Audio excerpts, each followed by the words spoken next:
Welcome back to chemistry point. आज next जो solution का अपना नेक्स्ट जो हिस्सा है उसको कंटिन्यू करें तो पिछला जो अपना टॉपिक हिस्सा हो चुका था वो उसका था विसरण का और परासरण का। नेक्स्ट वन अगले हिस्से में आज जो अपन डिस्कस करेंगे वो करेंगे परासरण दाब के नियम। परासरण दाब के नियम कौन कौन से हैं, ठीक है। तो उसके द्वारा जो अपन जो है उस समीकरण को ज्ञात करेंगे कि मूल जो अपनी समीकरण है इसके लिए क्या दी जा सकती है। तो अगली हेडिंग जो है आप डालोगे वो होंगे परासरण दाब के नियम, ठीक है। पहले जो मैं समझा रहा हूँ आप उसको समझेंगे, उसके बाद में जो जहां जिस तरीके से मैं पॉइंट आपको लिखा रहा हूँ वो पॉइंट आप लिखोगे। पहले लिखने की कोशिश ना करें, उससे क्या होगा आपकी गलती होने के चांस ज्यादा रहेंगे, ठीक है। तो परासरण दाब के नियम जो है वो कौन कौन से हैं। तो परासरण दाब के लिए जो है जो वॉन्ट हॉफ वैज्ञानिक था एक, उस वॉन्ट हॉफ नामक वैज्ञानिक ने जो गैस थी उन गैसों के नियमों को जो है वो विलियन पे लागू किया था। और विलियन पे लागू कर जो है उसने जो है वो समीकरण ज्ञात की थी और उसके द्वारा जो है वो उसने संबंधित नियम वो डिराइव किए और वास्तुदाब की जो समीकरण है वो ज्ञात की थी, ठीक है। तो मूल रूप से जो वॉन्टहॉफ वैज्ञानिक था उसने गैसों के जो नियम है उसको किस पे लागू किया था, विलियन पे लागू करके। विलियन पे लागू कर उसके बाद में जो है उसने समीकरण क्या की थी, डिराइव की थी। अब परासरण दाब के नियम कौन कौन से हैं उसमें अपने पास जो है वो फर्स्ट नियम, पहला जो नियम आता है वो पहला नियम है वॉन्ट होप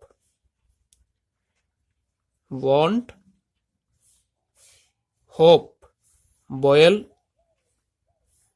नियम, ठीक है। पहला नियम जो है वो है परासरण दाब के लिए वॉन्ट हॉप बॉयल नियम। अब वॉन्ट हॉप बॉयल नियम क्या है, एक तरीके से अपन देखें तो थर्मोडायनेमिक्स में अपने पिछले जो अपने हिस्से थे और गैसों से रिलेटेड जो अपने पास चैप्टर था 11th क्लास के अंदर, उसमें भी हमने गैसों के जो नियम थे उसमें भी डिस्कस किया था कि बॉयल का नियम क्या है। अगर आपको बॉयल का नियम याद है तो यहाँ आपको इतनी ज्यादा परेशानी नहीं होगी। बॉयल का नियम जो है वो किस कंडीशन पे लागू होता है, बॉयल का जो नियम था वो स्थिर था, आपके ऊपर लागू किया गया था। उसमें टेम्परेचर जो है वो क्या रहता है, स्थिर रहता है। तो यहाँ इसको किसके ऊपर लागू करना है, विलियन के ऊपर लागू करना है। तो पहले आप कथन को सुने, उसके बाद में आपको लिखाऊंगा, उसके अनुसार आपको लिखना है। तो वॉन्ट ऑफ बॉयल का जो नियम क्या है वो क्या कहता है कि उसके लिए उसने कंडीशन क्या क्रिएट की थी, उसने कंडीशन की थी कि जो टेम्परेचर है वो क्या होना चाहिए, स्थिर होना चाहिए, कांस्टेंट होना चाहिए, कि ताप जो है वो क्या होगा, स्थिर होगा। यानी स्थिर ताप पर जो विलियन का परासरण दाब है वो उसकी सांद्रता की क्या होता है, समानुपाती होता है, एक दूसरे के समानुपाती होते हैं, ठीक है। ये कहलाता है वॉन्ट ऑफ बॉयल का नियम। तो आप फर्स्ट, तो जब उसने टेम्परेचर को स्थिर रखा, कांस्टेंट को स्थिर रखा, तो उसने ये कहा कि जो परासरण दाब है, परासरण दाब को किससे दर्शाते हो आप, पाई से। तो पाई किसके समानुपाती है, विलियन की सांद्रता के, यानी पाई समानुपाती किसके हो गया, सी के, ठीक है। अब पाई समानुपाती सी है, आप जब समानुपाती के चिन्ह को हटाओगे तो वहां जो है वो एक कांस्टेंट काम में आएगा। तो वो चीज अपने बाद की बातें हैं। आप इसको और आगे ज्यादा स्टेप अगर बढ़ाना चाहो बढ़ा सकते हो। यहाँ पे सी क्या है, सांद्रता है। अब चूंकि कंसंट्रेट, सांद्रता क्या होती है, सांद्रता जो होती है वो होती है 1/V, विलियन का आयतन या उसकी तनुता, ठीक है। 1 मैंने जो माना है वो मोल माना है कि 1 मोल एक मोल है, ठीक है। आप यहाँ N/V भी कर सकते हो। तो N जो है वो मैं 1 मोल के लिए पढ़ूंगा, तो N की वैल्यू क्या हो जाएगी, 1 हो जाएगी। तो मैं इसे 1/V करूंगा। तो कुल मिला के ये ध्यान रखना है कि 1 जो है वो यहाँ पे 1 मोल के लिए है, V जो है वो क्या है, उसकी तनुता, विलियन की तनुता है, ये विलियन का आयतन है, ठीक है। उसी के संदर्भ में है V यानी आयतन है या उस विलियन की तनुता है। अगर यहाँ N लिखा हुआ आता, अगर मैं यहाँ N यूज करता हूं तो किसको बताएगा, मोलों की संख्या को बताएगा। पाई क्या है अपने पास, परासरण दाब है, सी क्या है, उसकी सांद्रता है, ठीक है। तो जब C बराबर 1/V हो गया तो इसे यूं भी तो किया जा सकता है कि आप C की वैल्यू, ये जो C बराबर 1/V है, तो आप C की वैल्यू कहां रखो, इस जगह। तो संबंध क्या हो गया, पाई समानुपाती 1/V। तो एक समीकरण ये भी बन सकती है। तो जो वॉन्ट ऑफ बॉयल का नियम है उस मूल नियम के अनुसार तो हो गया पाई समानुपाती C। अब क्योंकि C बराबर क्या होता है, 1/V, तो आप C की वैल्यू यहां रख सकते हो। तो इस जगह रखोगे तो क्या हो गया, पाई समानुपाती 1/V। तो ये जो नियम कहलाता है वो कहलाता है वॉन्ट ऑफ बॉयल का नियम, ठीक है। तो सबसे पहले आप हेडिंग डालोगे परासरण दाब के नियम और इसमें फर्स्ट हेडिंग डालोगे वॉन्ट ऑफ बॉयल का नियम, और इस नियम में जो मैं कथन लिखा रहा हूं वो आप वो कथन लिखेंगे, ठीक है। तो हेडिंग डालो वॉन्ट ऑफ बॉयल का नियम और इसमें लिखो निश्चित ताप पर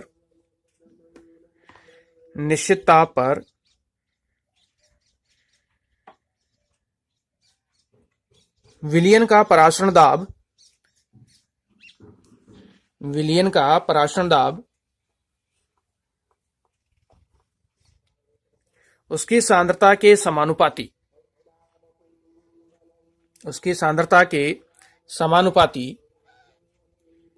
होता है। सांद्रता के समानुपाती होता है। अर्थात अब अर्थात करके उसके नीचे से जो लिख रहा हूं, आप जो देख रहे हैं उसको लिखना है। तो पाई समानुपाती सी, ये जो अपने भी नियम लिखा है उसके अकॉर्डिंग हो गया, पाई समानुपाती सी। पराशरण दाब विलयन की सांद्रता के समानुपाती होता है, क्योंकि C बराबर होता है 1/V, इसलिए पाई समानुपाती हो गया 1/V के। ठीक है, ये हो गया अपना वॉन हॉफ बॉयल का नियम।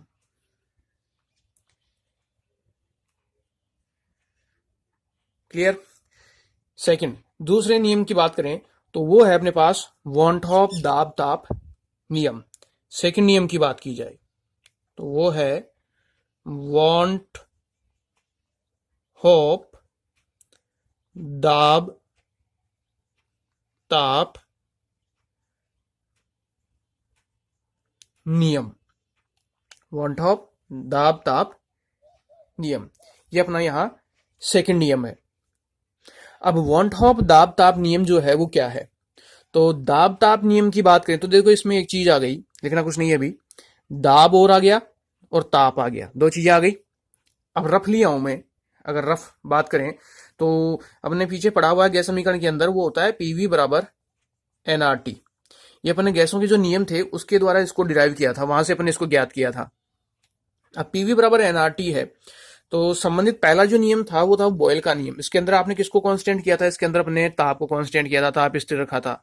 तो जो वॉन्ट हॉप दाब ताप का जो नियम है इसके अंदर आप किसको स्थिर रखोगे? इसके अंदर जो है वो एक पर्टिकुलर जो है वो सांद्रता क्या होगी? वो निश्चित होगी, निश्चित सांद्रता होगी। उस निश्चित सांद्रता के ऊपर जो है वो किसी भी विलयन का जो पराशरण दाब है उसके परंत ताप के साथ किस प्रकार संबंधित है। ठीक है, यानी पराशरण दाब का उसके ताप के साथ रिलेशन निकालना है, तभी तो है दाब और ताप नियम। तो ये किसके लिए पढ़ रहे हैं? गैस के लिए नहीं पढ़ रहे हैं, ये विलयन के लिए पढ़ाया जा रहा है। तो विलयन का जो पराशरण दाब है वो उसके परंत ताप के साथ किस प्रकार संबंधित है, वही कहलाता है वॉन्ट हॉप दाब ताप नियम। लेकिन यहाँ कांस्टेंट क्या करना है आपको? ये ध्यान रखना है कि यहाँ पे कांस्टेंट क्या रहेगी? सांद्रता। यानी सांद्रता जो है वो आपको स्थिर रखनी है। ये स्थिर सांद्रता पे है और ये जो है वो स्थिर ताप पर है। वॉन्ट हॉप बॉयल का नियम स्थिर ताप पर है, वॉन्ट हॉप दाब ताप का नियम जो है वो स्थिर आयतन पर है। क्लियर है? तो वॉन्ट हॉप दाब ताप नियम जो है वो क्या कहता है? ये कहता है कि आपको जो है वो एक सांद्रता, पर्टिकुलर सांद्रता, वो क्या रखनी है? स्थिर रखनी है। लिखना नहीं है अभी, सांद्रता जो है वो स्थिर रखनी है। उस सांद्रता पर जो है वो किसी भी जो विलयन का पराशरण दाब है वो पराशरण दाब उसके परम ताप के साथ क्या होता है? समानुपाती होता है। यानी पाई जो है वो समानुपाती होता है किसके? टी के। अब पाई समानुपाती है जो है वो क्या है? टी है। ये नियम कहलाता है वॉन्ट हॉप दाब ताप नियम। जब आप इन दोनों नियमों को ऐड करते हो, वॉन्ट हॉप के बॉयल के नियम को और वॉन्ट हॉप दाब ताप के नियम को, तो यहां से अपने पास एक पर्टिकुलर समीकरण निकल के आती है, वो कहलाती है पराशरण दाब की समीकरण। ठीक है, तो फिलहाल इस नियम की बात की जाए वॉन्ट हॉप दाब ताप नियम की, तो वो नियम है कि किसी भी विलयन का जो पराशरण दाब है वो एक निश्चित सांद्रता पर उसके परम ताप की क्या होता है? समानुपाती होता है। तो सेकेंड आप हेडिंग डालोगे वॉन्ट हॉप दाब ताप नियम और इसके लिए पहले नियम लिखो। ठीक है, सबसे पहले नियम लिखेंगे। नियम लिखें, निश्चित सांद्रता तथा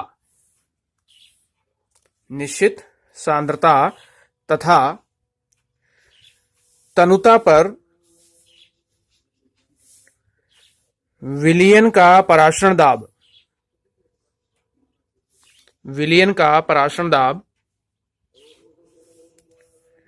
उसके परम ताप के समानुपाती होता है। उसके परम ताप के समानुपाती होता है।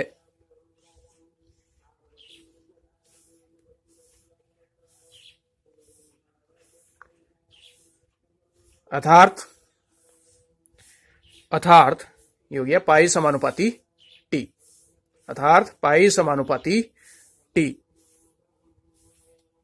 ठीक है, ये हो गया आपका वॉन हॉफ दाब ताप नियम।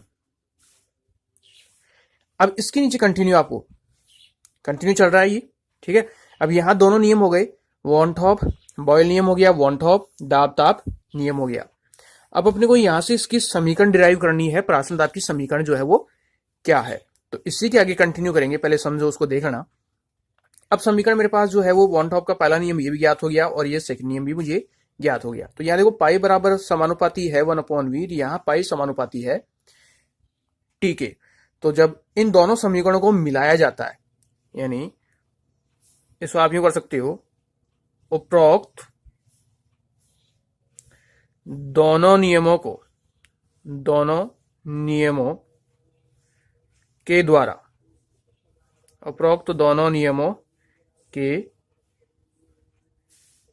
द्वारा पाई समानुपाती, ठीक है, पाई देखो पाई समानुपाती है 1/v, तो पाई v के तो व्युत्क्रमानुपाती है और पाई t के क्या है, समानुपाती है।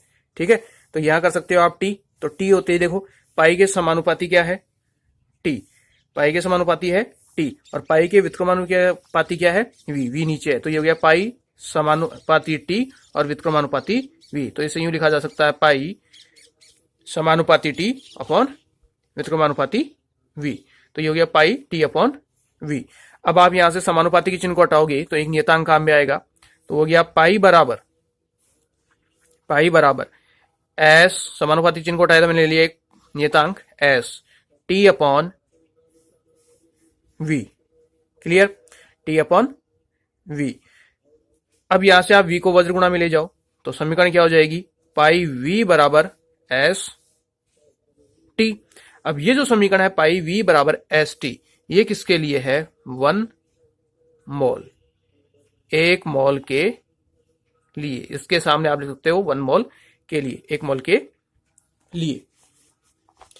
आगे कंटिन्यू करें तो आगे क्या हो सकता है इसमें कि जब आप n मोलों की बात करोगे, ये सारी प्रक्रिया किसके लिए है, 1 मोल के लिए, लेकिन यही समीकरण अगर n मोल के लिए दे दी जाए कि मुझे मालूम नहीं है मोल कितने हैं, तो n मोल है, अनंत मोल है, तो उस कंडीशन में क्या होगा, पाई v बराबर हो जाएगा n s t। n क्या है यहां पे, मोल, n जो है वो क्या है, n मोल के लिए, n मोल के लिए, क्लियर। तो पाई v बराबर एन एस टी, जहां s बराबर विलियन स्थिरांक, s बराबर विलियन स्थिरांक, पाई v बराबर एन एस टी, जहां s बराबर है विलियन स्थिरांक। इसके आगे कंटिन्यू लिखोगे, s बराबर विलियन स्थिरांक, जिसका मान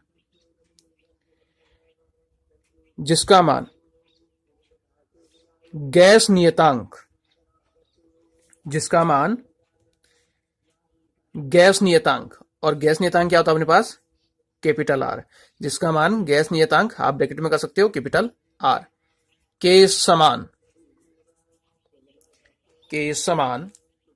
होता है। गैस नियतांक के समान होता है, इसलिए s के स्थान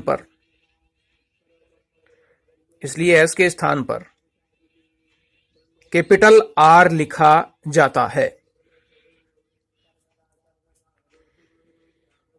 कैपिटल R लिखा जाता है।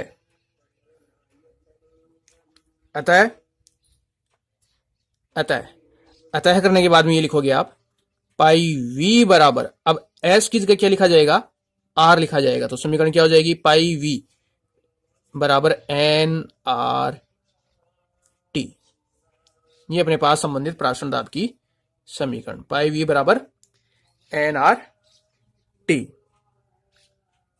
ठीक है, तो यहां पे अपने पास ये पहला पोर्शन हो गया कि प्राशन दाब के नियम क्या है, और इस प्राशन दाब के नियम के द्वारा अपन इसकी समीकरण किस प्रकार से प्राप्त कर सकते हैं। तो प्राशन दाब के लिए दो हो गई, प्राशन दाब के लिए बॉयल का नियम हो गया, प्राशन के लिए दाब ताप का नियम हो गया। जब दोनों नियमों को आप ऐड करोगे, जब दोनों समीकरणों को आप यूज में लोगे, तो मेरे पास प्राशन दाब की इस प्रकार से ये समीकरण निकल के आती है, पाई वी बराबर एन आर टी। ठीक है, अब यहां से अपने पास नेक्स्ट अगली हेडिंग शुरू होती है, अगला हिस्सा जो है वो शुरू होता है, और वो है प्राशन दाब और किसी भी का जो विलय है, उस विलय का जो अणुभार है, उस अणुभार में किस प्रकार से संबंध है। तो नेक्स्ट अगली हेडिंग लेंगे, इंपॉर्टेंट हिस्सा है ये भी, और हेडिंग डालोगे पराशरण दाब एवं विलय का अणुभार, किसी भी विलय के अणुभार और उसके पराशरण दाब में जो है वो क्या संबंध है, ये इंपॉर्टेंट हिस्सा है। न्यूमेरिकल्स भी यहां से अपने जो है वो पूछे जाते हैं। ठीक है, तो एक नंबर में आता है कि किसी भी विलयन के प्राशन दाब और विलयन के अणुभार में संबंध स्थापित कीजिए, ऐसा क्वेश्चन भी आ सकता है।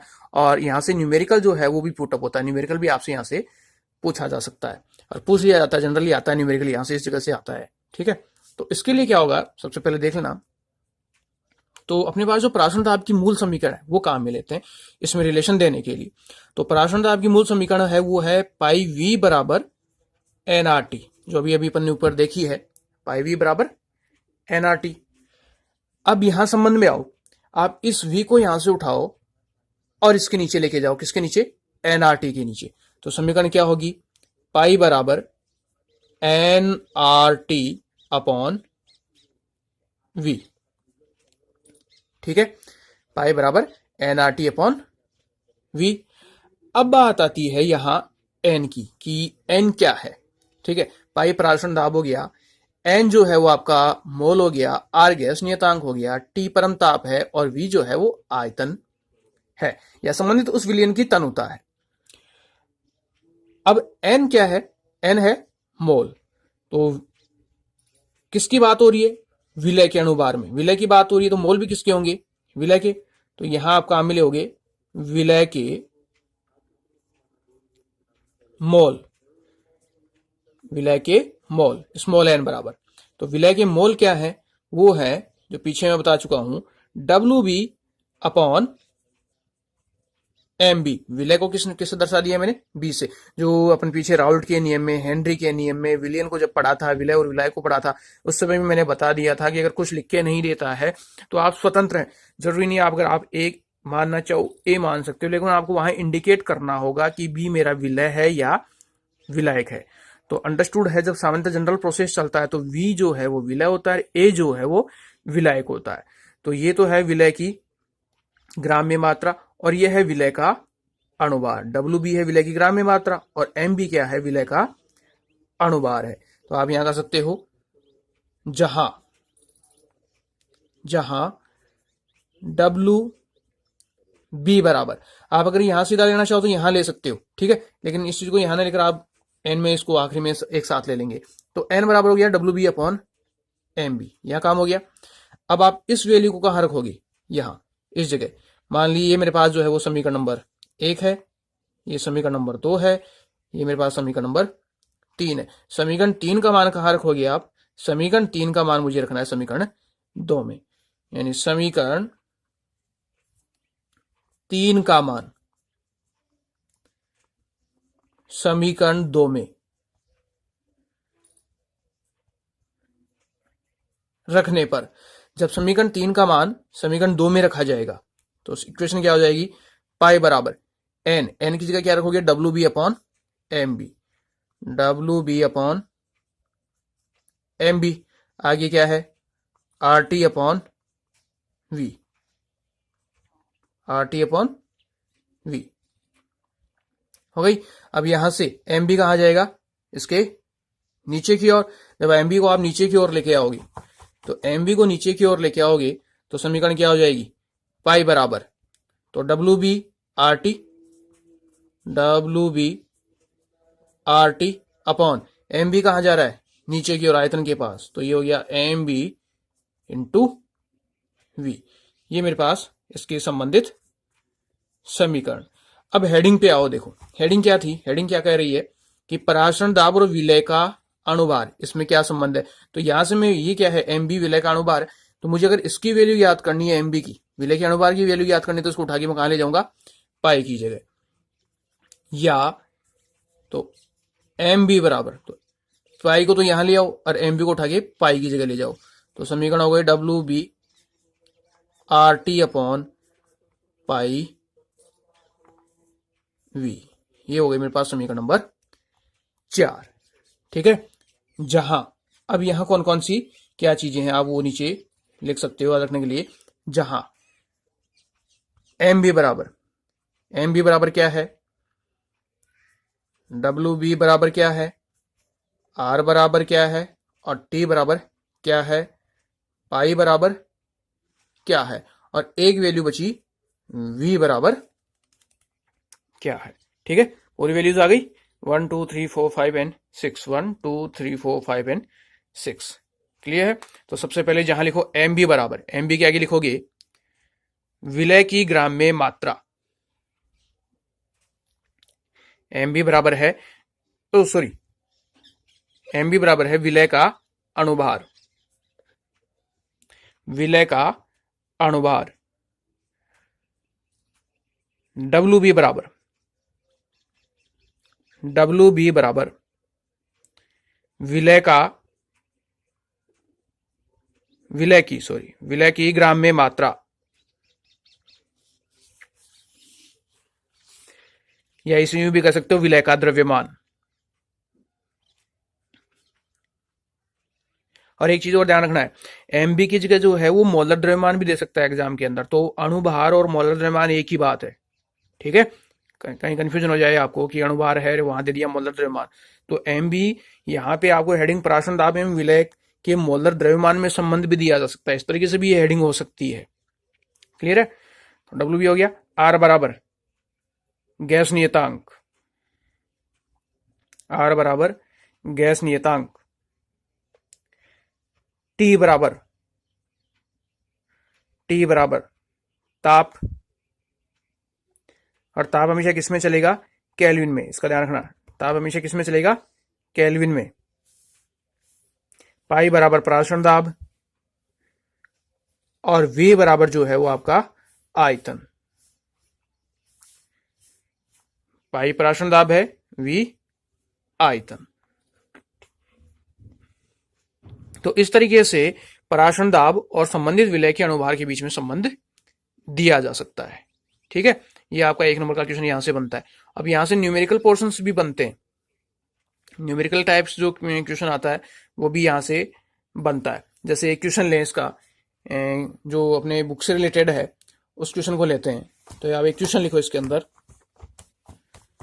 जो मैं क्वेश्चन लिखा रहा हूं,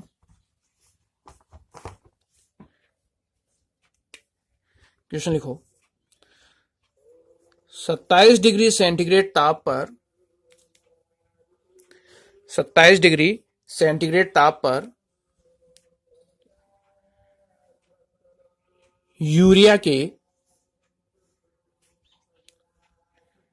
27 डिग्री सेंटीग्रेड ताप पर यूरिया के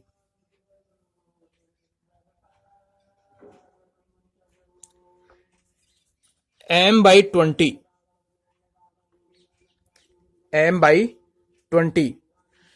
विलियन का पराशरण दाब ज्ञात कीजिए,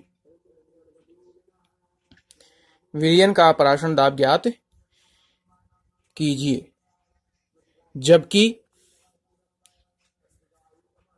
जबकि R बराबर 0.0821 वायुमंडल litre kelvin inverse mole inverse, जबकि R बराबर 0.0821 वायुमंडल litre kelvin inverse mole inverse दिया गया हो, दिया गया हो। ठीक है, अपने पास ये क्वेश्चन है। यहां क्या ज्ञात करने आपको, परासरण दाब आपको ज्ञात करना है। तो इस क्वेश्चन को सॉल्व कैसे करोगे, तो सबसे पहला काम है परासरण दाब की समीकरण लेना। तो इसको सॉल्यूशन के लिए सबसे पहले समीकरण ली जाती है वो है पाई वी बराबर, जो अपन ने समीकरण ज्ञात की, दोनों समीकरण को मिलाकर पाई वी बराबर होता है एनआरटी। ठीक है, इसके बाद में सेकंड वन काम क्या किया था, आप इस वी को कहां लेके जाओगे, एनआरटी के नीचे। तो परासरण दाब ज्ञात के लिए समीकरण हो जाएगी पाई बराबर एनआरटी अपॉन वी। अब मेरे पास यहाँ पे ये समीकरण आ चुकी है। अब यहां आपका दिमाग काम करना चाहिए। इस जगह देखो, यहां दिया देखो m/20, m/20 विलियन का। तो m/20 है वो m/20 वास्तविकता में है क्या, कितने मोलर, यहाँ m जो है वो मोलर की बात हो रही है। तो m दिया हुआ, इसका मतलब अंडरस्टूड है इस m की जगह किसकी बात हो रही है, मैंने पहले भी कहा था ये 1 मोल की बात होती है। तो यहां जब दिया हुआ है कुछ नहीं लिखा हुआ, तो यहाँ क्या मानोगे, 1 मोलर, 1 मोलर की बात हो रही है। तो ये m/20 जो है उस विलियन की क्या है, सांद्रता है। ठीक है, और सांद्रता का प्रतीक क्या होता है, C। और सांद्रता क्या होती है, वो होती है N/V। पीछे अब नियम में मैंने बताया था, पहले नियम की बात करें, पहले नियम में मैंने बताया था सांद्रता क्या होती है, वो होती है 1/V। 1 क्या था वहां पे, मोल था। वॉन टॉप बॉयल के पहले नियम में देखो, उसके अंदर C बराबर लिखा था मैंने 1/V। उस 1 को मैंने क्या माना था, मोल। तो मैंने ये भी कहा था कि 1 की जगह क्या दिया जा सकता है, N, मोल भी दिया जा सकता है। तो C बराबर क्या हो गया, N/V, जहां C क्या है उसकी सांद्रता। तो देखो यहां मेरे पास इस समीकरण में आओ, पाई बराबर nRT अपॉन V दिया हुआ है। तो यहां इस जगह क्योंकि C बराबर क्या होता है, N/V। मैं देखो यहाँ N और V दिया हुआ है, तो N/V को क्या लिख सकता हूं मैं, C।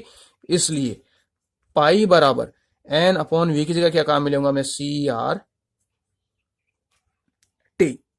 ठीक है, अब देखो C की वैल्यू वो दी हुई है, M की जगह क्या मानोगे, 1। तो ये हो गया 1/20। R की वैल्यू आपको क्वेश्चन के अंदर दी हुई है 0.0821। बात आती है T की। T किस में है, केल्विन के अंदर, और यहां टेम्परेचर किसके अंदर दिया हुआ है, सेंटीग्रेड के अंदर। तो आपको इस T को किस में बदलना होगा, सबसे पहले केल्विन में बदलना होगा। तो इस समीकरण के आधार पे तो सबसे पहले पाई अपने को क्या करना है, ज्ञात करना है। देखो क्वेश्चन के अंदर क्या क्या दिया हो, पाई ज्ञात करना है। C बराबर जो है वो मेरे पास कितना है, m/20, या इसे कर सकता हूं मैं 1/20, m बराबर 1 मोलर। R बराबर दिया हुआ है 0.0821, और शेष क्या बचा, C हो गया, R हो गया, लास्ट आखिरी में है T। तो उसको केल्विन में बदलना है। यहां 27 डिग्री सेंटीग्रेड दिया हो, तो केल्विन में बदलोगे तो ये हो गया 27 प्लस केल्विन में बदलने के लिए 273। तो ये मेरे पास हो गया 300 केल्विन।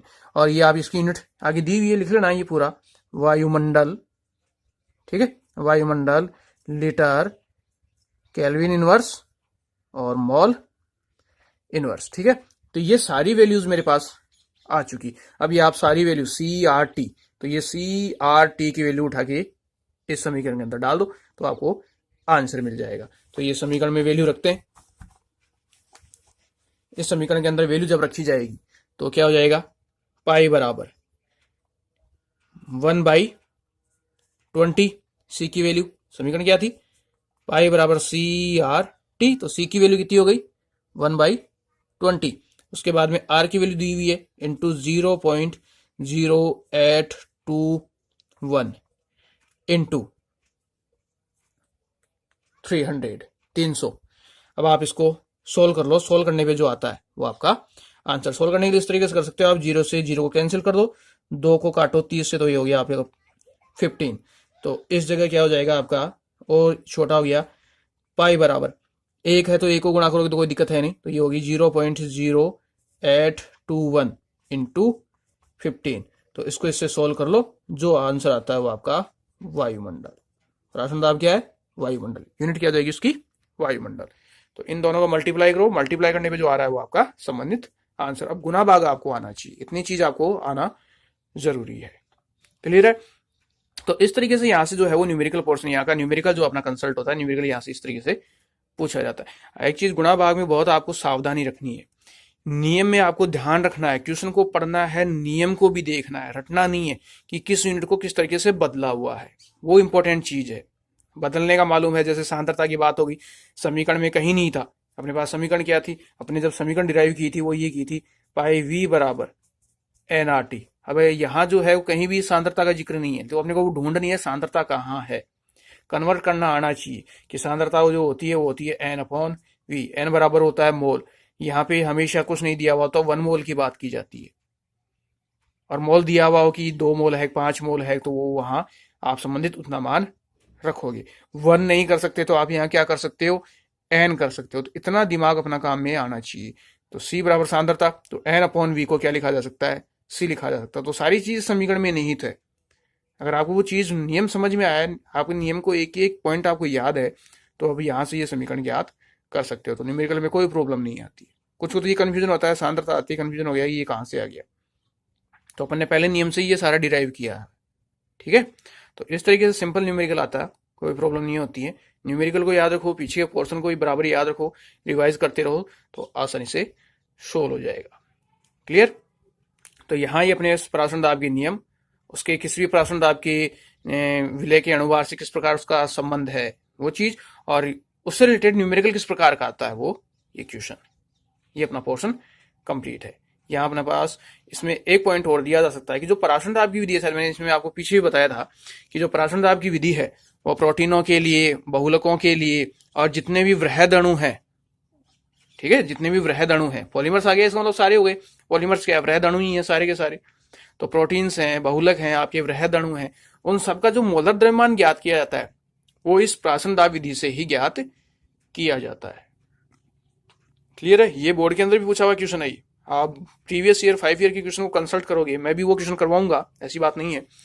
तो वहां जो है ये क्वेश्चन पुटअप किया हुआ है, पूछा हुआ है कि जो प्रोटीन्स हैं या बहुलक हैं या वृहद अणु हैं, उसमें आपको नाम भी दे सकता है, प्रोटीन का नाम भी दे सकता है। तो उसका जो मोलर द्रव्यमान ज्ञात करना है वो आप किस विधि के द्वारा ज्ञात करोगे, इस विधि का नाम पूछा था। तो वो विधि कौन सी, अपनी पराशरण दाब विधि। ठीक है, तो विसरण हो गया, पराशरण हो गया, पराशरण दाब के नियम हो गए, और पराशरण दाब और विलय का जो अणुभार है उसमें किस प्रकार का संबंध दिया जा सकता है वो कंप्लीट होता है।